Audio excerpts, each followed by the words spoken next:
For any style you want to draft, you need to create the basic pattern according to your own measurements taken on the body, or use the sizes from a sizing chart. As I draft the pattern step by step, each part of the body shows both the sizing and how to measure it as subtitles on the video. Watch the pattern drafting carefully because accurate measuring and drafting are essential for a well-fitted and perfect-looking garment. Stay with us to learn professional sewing techniques.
After drafting the sleeve, measure the armhole circumference with a standing tape. Then measure the armhole of the front and back bodies.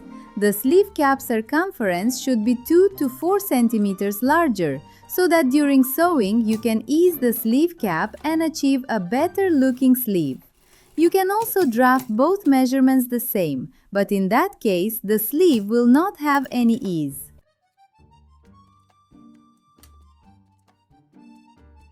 After drafting the sleeve, measure the armhole circumference with a standing tape. Then measure the armhole of the front and back bodies. The sleeve cap circumference should be 2 to 4 centimeters larger so that during sewing you can ease the sleeve cap and achieve a better looking sleeve. You can also draft both measurements the same, but in that case the sleeve will not have any ease.